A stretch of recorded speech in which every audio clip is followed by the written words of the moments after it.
আমাদের ঐতিহাসিক স্মৃতি হচ্ছে আমরা ঢাকা বিশ্ববিদ্যালয়ের প্রত্যেকটা হল থেকে ছাত্রলীগকে আমরা তাড়িয়ে বের করেছিলাম। আজকে সেই ঐতিহাসিক দিন।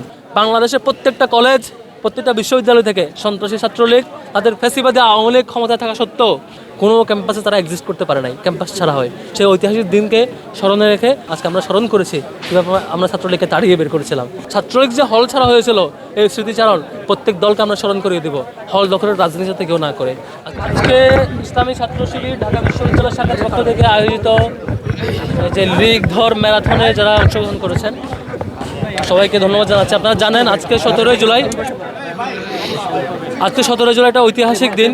2024 সালের জুলাই গণ অভ্যুত্থানে আমরা যখন আন্দোলন করেছি, শিক্ষার্থীদের উপরে 15 জুলাই যে আক্রমণ করেছিল, 15 জুলাই দিন দুপুরে শিক্ষার্থীদের উপরে, নারী শিক্ষার্থীদের উপরে, সাধারণ শিক্ষার্থীদের উপরে যে সন্ত্রাসী আক্রমণ করেছিল, তার বিপরীতে বিশ্ববিদ্যালয়ের শিক্ষার্থীরা সমন্বিতভাবে আন্দোলন পরিচালনা করে চালিয়ে নিয়ে যায়।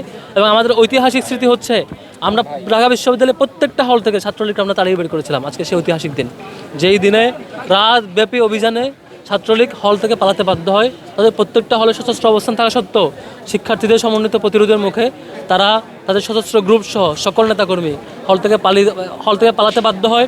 এবং আপনারা দেখে থাকবেন পরবর্তীতে উইথিন 3 days বাংলাদেশের প্রত্যেকটা কলেজ, প্রত্যেকটা বিশ্ববিদ্যালয় থেকে সন্ত্রাসী ছাত্রলীগ, তাদের ফ্যাসিবাদী আওয়ামী লীগ ক্ষমতায় থাকা সত্ত্বেও, পুলিশ বাহিনী থেকে শুরু করে প্রত্যেকটা ফ্যাসিবাদী বাহিনী তাদের পক্ষে থাকা সত্ত্বেও কোনো ক্যাম্পাসে তারা এক্সিস্ট করতে পারে নাই, ক্যাম্পাস ছাড়া হয়। সেই ঐতিহাসিক দিনকে স্মরণে রেখে আজকে ইসলামী ছাত্র শিবির ঢাকা বিশ্ববিদ্যালয় শাখা আয়োজন করেছে লীগ ধর ম্যারাথন প্রোগ্রাম। আজকে আমরা স্মরণ করেছি কীভাবে আমরা ছাত্রলীগকে তাড়িয়ে বের করেছিলাম, সেই স্মৃতি আমরা স্মরণ করেছি।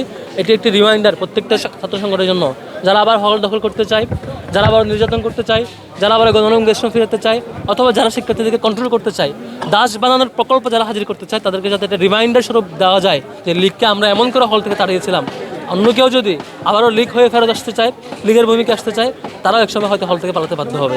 এই জন্য এই প্রোগ্রাম প্রতি বছর অব্যাহত থাকবে নানা ফরম্যাটে। ছাত্রলীগ যে হল ছাড়া হয়েছিল, এই স্মৃতিচারণ প্রত্যেক দলকে আমরা স্মরণ করিয়ে দেব, হল দখলের রাজনীতি থেকেও না করে।